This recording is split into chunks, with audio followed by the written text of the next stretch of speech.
Hello, Virgo. Welcome to Cat Mama Tarot and welcome to your timeless reading. I trust that this will find you at a time where the reading will be helpful and you'll find some helpful messages. But of course, use your discernment. If the messages are not resonating, then come back and watch this later or choose another video to watch. And feel free to watch this for any Virgo placement in your chart. I apologize for the fan behind me. I hope it's not too distracting, but I had to stand up because my leg was hurting. Normally I'm sitting, but yeah, it hurt too much. So I don't know if you're having some kind of pains, aches and pains, particularly in your thigh or your leg, but if so, I am sorry because that did not feel good. And I had to stand up to alleviate the pain.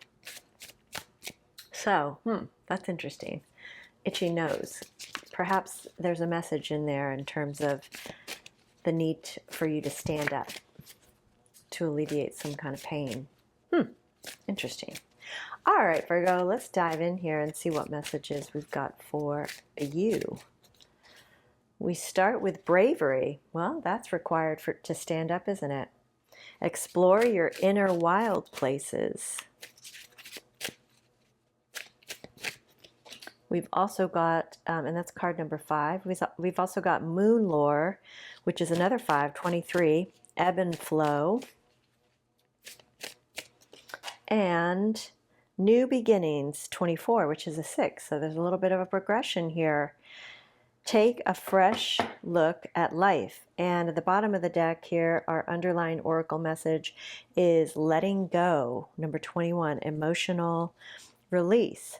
So yeah, it might require, you might be needing to kind of step into your bravery and do some exploring, right? Some internal exploring of kind of maybe things that you haven't contemplated before that perhaps feel like kind of a wild idea, but maybe they're not so wild, Virgo.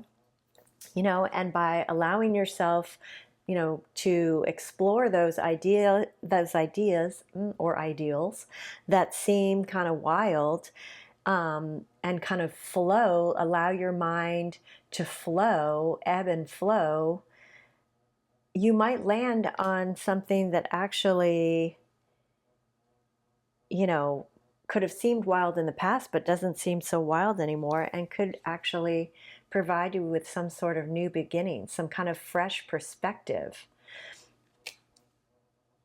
And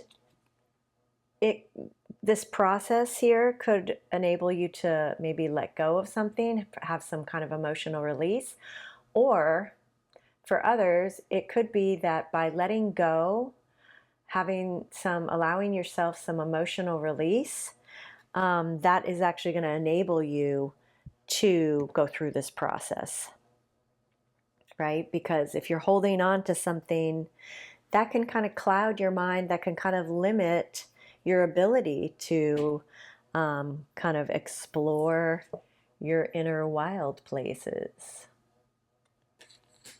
Okay. And we've got 2 moons showing up in these, actually 3 moons showing up in these oracle cards. So we just had a full moon last week, so perhaps the next new moon or the next full moon could be significant in terms of something happening, some kind of timing. Again, this is a timeless reading, so if you're not watching it around the time I'm posting it, whatever next moon cycle, lunation, so like the next new moon or the next full moon could be significant. All right, we're getting some additional messages from the tarot, starting with the 3 of Pentacles, the Wheel of Fortune, and the High Priestess.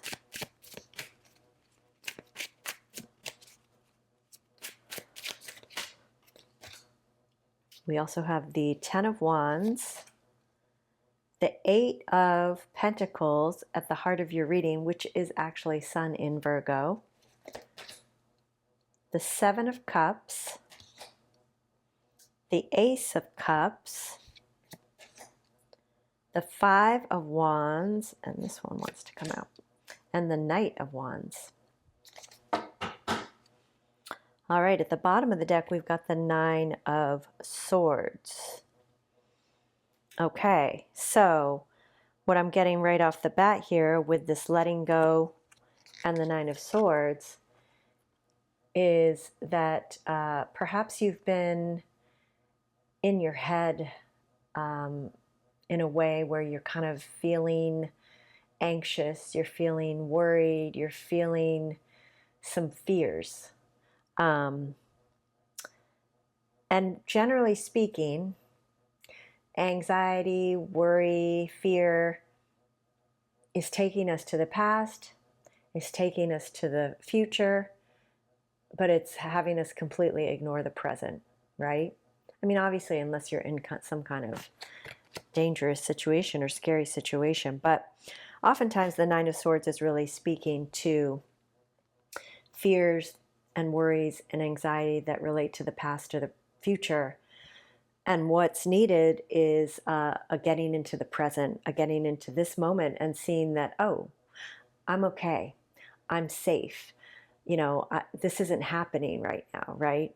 And so I think that, at least for some of you, you're being called to really focus on letting go of these fear-based thoughts. And, you know, what helps with that, I mean, I'm seeing the Strength card underneath. What helps with that is really kind of like the Strength card can speak to self-awareness and really kind of understanding, like noticing, paying attention and seeing what your mind is doing, right? And comparing that to the reality of your current moment, and so that you can actually start to kind of quell those voices. You can let go of those voices. You can see them for what they are. Like I said, at the heart of your reading here, we've got the Eight of Pentacles. The Eight of Pentacles is about what it is, like what is it that you want to devote your time, your energy, your resources to building, to mastering, to creating, to cultivating, right? To learning, right? That's what the Eight of Pentacles is all about. It's about what it is that you want to devote. Well, I've already said that. What it is that you want to work towards and what it is that you want to work on, right? And so that is really at the heart of your reading. That is the focus here. It's kind of what is it that you want to devote yourself to right now, Virgo. We also have the Three of Pentacles, which can signify learning something as well. It's funny, you know, it can involve a collaboration, but in this card, it's depicted as an individual here. And the way I interpret this version of the Three of Pentacles is because it can speak to kind of mastering something, learning something, working with a mentor, developing some kind of skill. And so what I get from this card is that this person is looking at this wall and seeing how is it built? Like, what are the different components? How is it put together? Like, the person is studying the wall in order to understand how they could kind of build something themselves, right? We've also got here the two, well, it is a two, but it's the High Priestess. And the High Priestess is all about trusting, tuning in, and trusting your intuition. It can speak to some things not being known right now.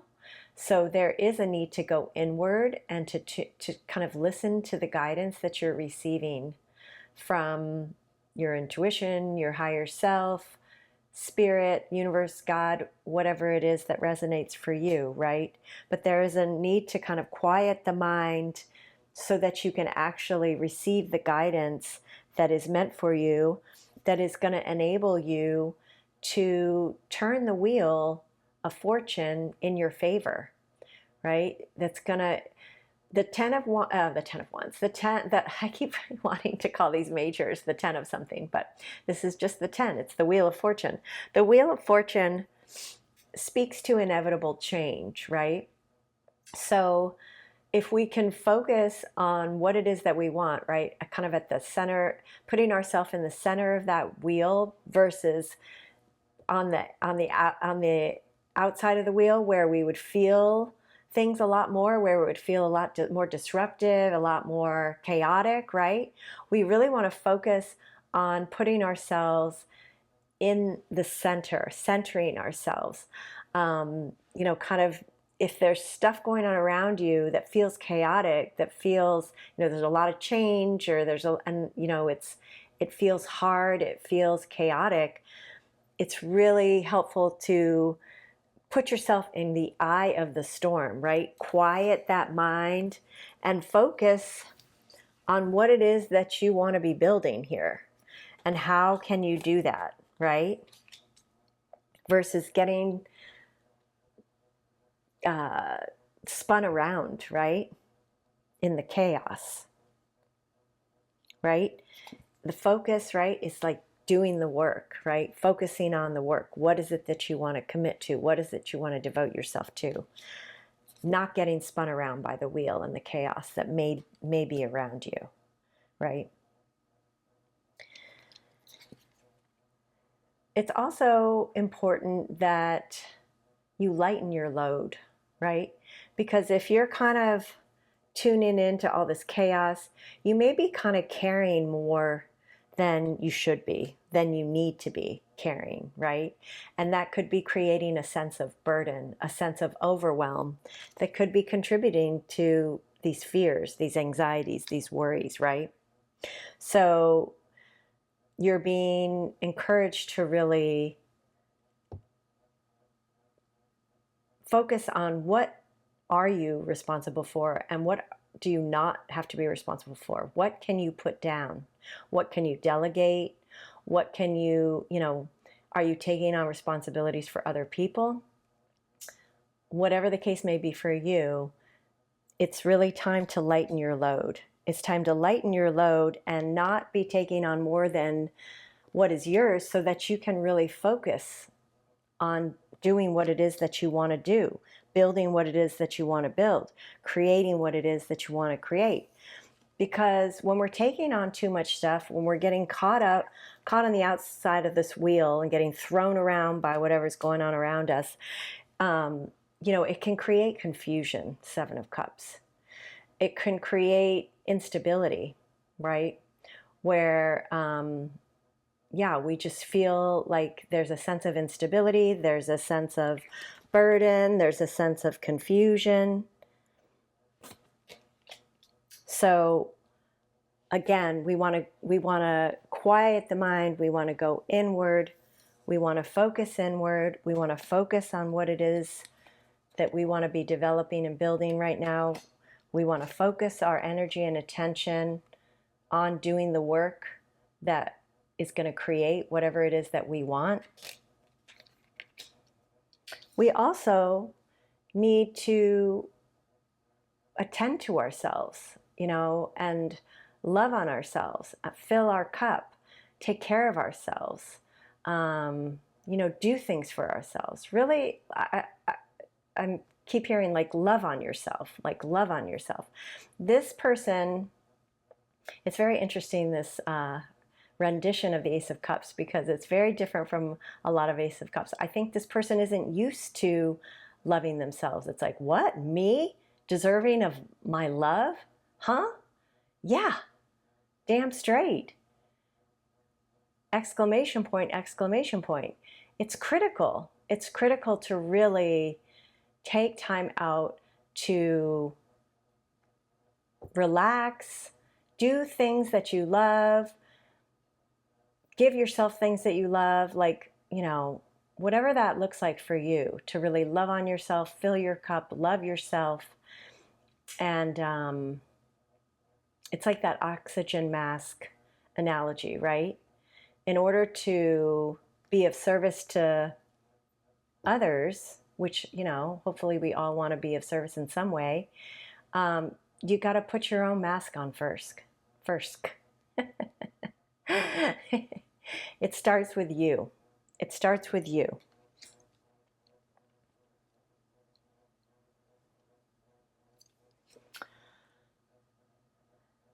The Five of, not swords, the Five of Wands can speak to, again, kind of some challenges that may be going on, that you may be navigating, some perceived obstacles.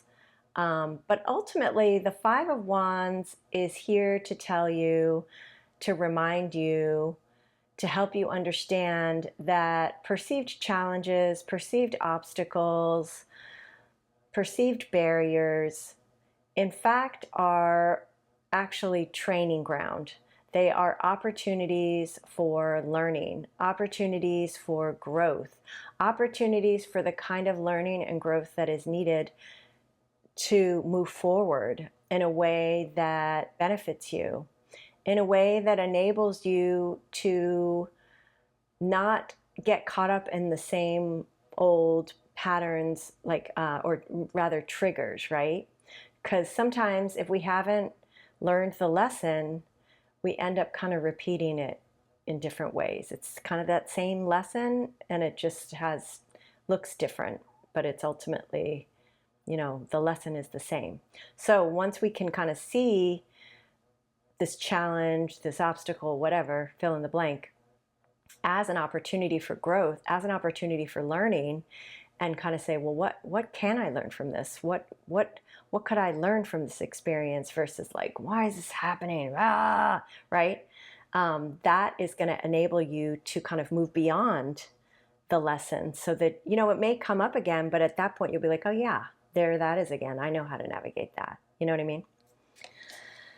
Finally, we've got the Knight of Wands here. The Knight of Wands is determined to go for what he wants. He's got that fire lit and he is ready to go.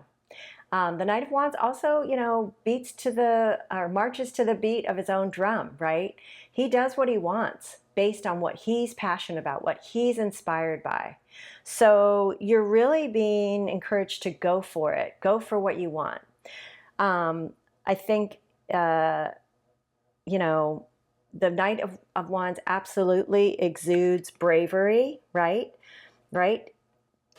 Again, it's like that, something that maybe isn't for everybody, but it might be for you, right? That inner wild place, right? The Knight certainly isn't exploring that inner wild place, and is ready to embark on some kind of new beginning, or is already like en route towards what it is that he wants.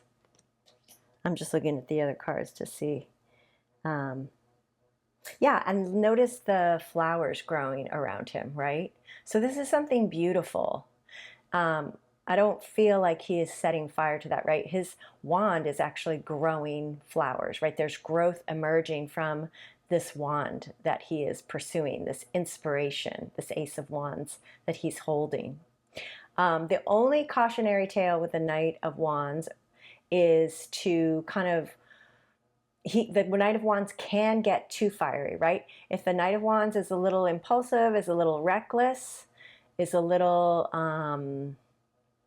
too quick to the draw here, he could set something on fire, right? So, he can be a little too fiery if he's not careful.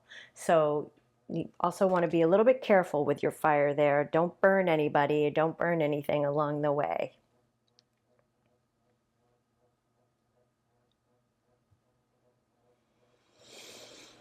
All right, Virgo. That's what I've got for you. I hope that was helpful. Thank you so much for joining me today. I really appreciate it. And I appreciate you. I'm sending you lots of love. Take good care of yourself. And until next time, bye.